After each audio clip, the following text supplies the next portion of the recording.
शुभ संध्या सभी को। आज की जो क्लास होने वाली है वो है बघेलखंड के क्षेत्र में प्रचलित प्रमुख लोक नाट्यों के बारे में। पिछली क्लासेस में हमने मालवा, बुंदेलखंड और निमाड़ के क्षेत्र में प्रचलित लोक नाट्यों का, लोक गायनों का, लोक नृत्यों का अध्ययन कर लिया था।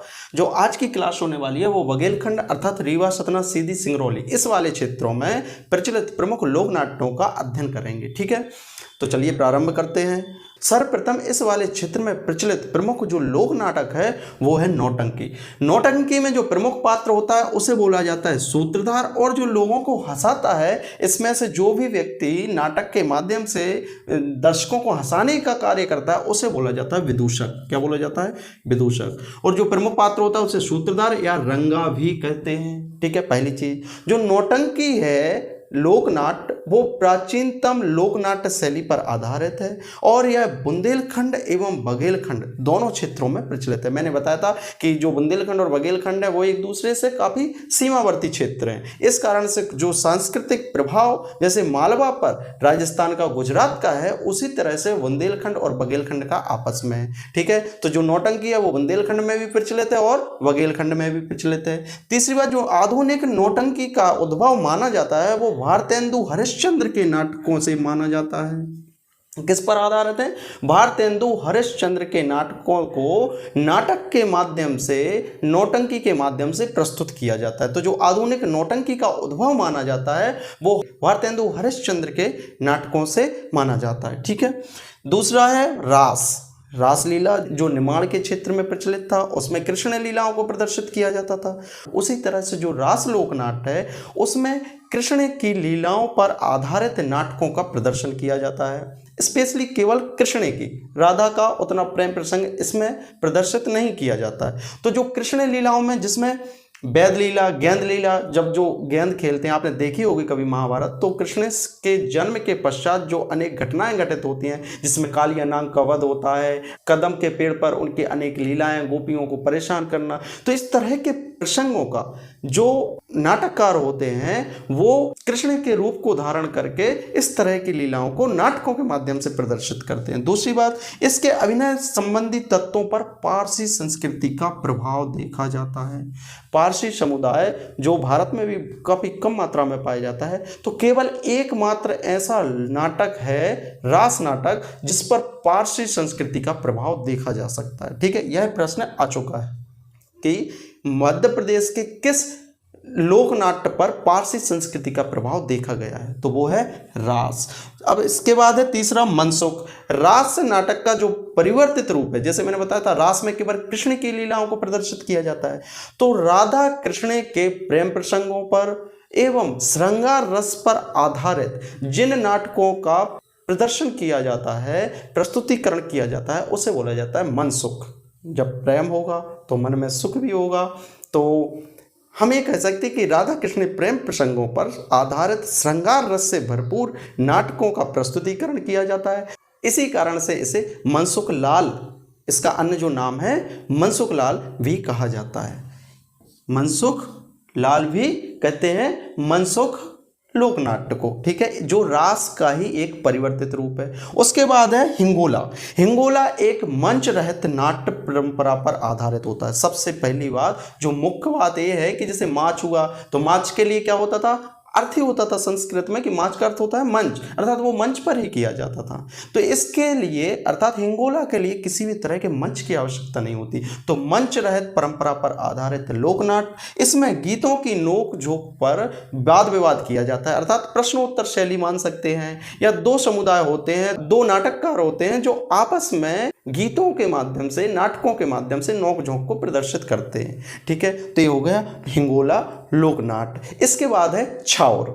जो अगला लोकनाट्य है वो है छाउर लोकनाट्य। छाउर लोकनाट्य प्रमुख रूप से अहीर एवं कृषक संस्कृति का प्रतिनिधित्व करता है। पहली बात, यह दीपावली से प्रारंभ होता है और अष्टमी तक चलता है। इसमें जो तेली समुदाय होता है, तेली जाति के लोग होते हैं, कुम्हार जाति के लोग होते हैं, क्योंकि जो दीपावली का त्यौहार है वो तेली कुम्हार का भी त्यौहार है, क्योंकि तेली समुदाय के लोग तेल का विक्रय करते हैं, कुम्हार जाति के लोग दीपों का विक्रय करते हैं। तो इस कारण से दीपावली से प्रारंभ होकर अष्टमी तक तेली, कुम्हार और अहीर जातियों के समुदाय के लोगों द्वारा इस लोक नाट्य को किया जाता है जिसमें सामंती व्यवस्था का प्रदर्शन जनता के समक्ष किया जाता है। जो सामंती व्यवस्था थी, इतिहास में आप पढ़ेंगे कि कैसे लालाओं के द्वारा अत्यधिक लगान की वसूली होती थी, किसानों से अत्यधिक ब्याज वसूला जाता था। तो इन सब कुरीतियों को जनता के समक्ष प्रदर्शित करने के लिए अहीर जातियों के द्वारा प्रमुख रूप से किया जाता है चावल लोकनाट्य। ठीक है।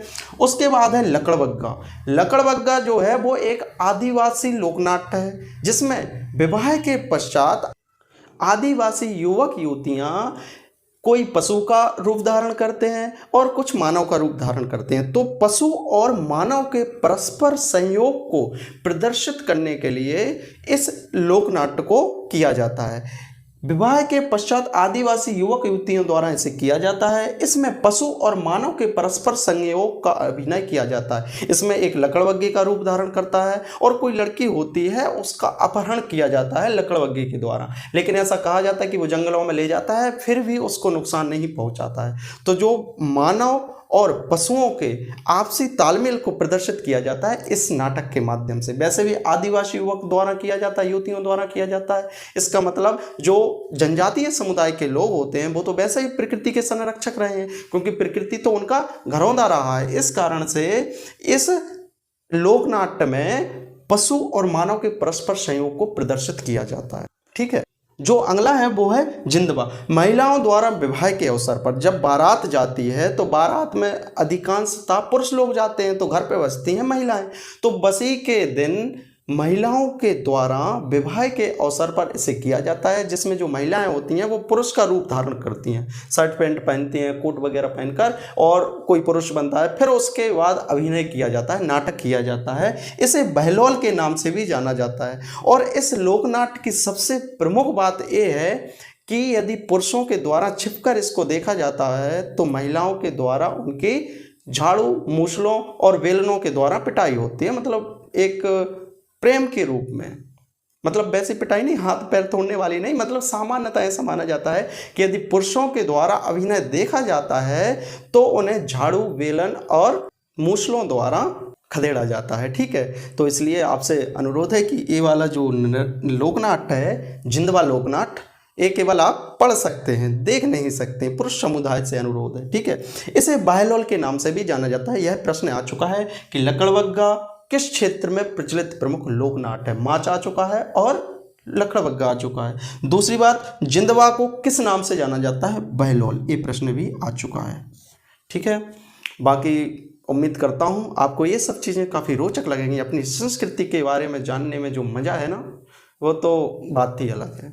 और कुछ लोगों के सुझाव आए हैं कि उनका पढ़ने में मन नहीं लग रहा है, तो आप लोगों से यही कह सकता हूँ कि पढ़ें, क्योंकि नहीं पढ़ोगे ना तो किसी दिन आपकी मोहब्बत कोई सरकारी बाबू ले जाएंगे उठाकर, रह जाओगे अकेले। फिर पढ़ाई में भी मन लगेगा और हर चीज़ में मन लगेगा। ठीक है। तो इसलिए पढ़ लिख लो, कछु बन जाओ, तो जो कछु चाहो वो हो जाए। समझ रहे हैं हमारी बात? तो चलो, बहुत बहुत धन्यवाद। मिलते हैं अगली क्लास में जो चित्रकला और शिल्पकला के बारे में होगी, और फिर जल्दी से इस टॉपिक को ख़त्म किया जाएगा, कला एवं संस्कृति को। ठीक है। तब तक के लिए शुक्रिया।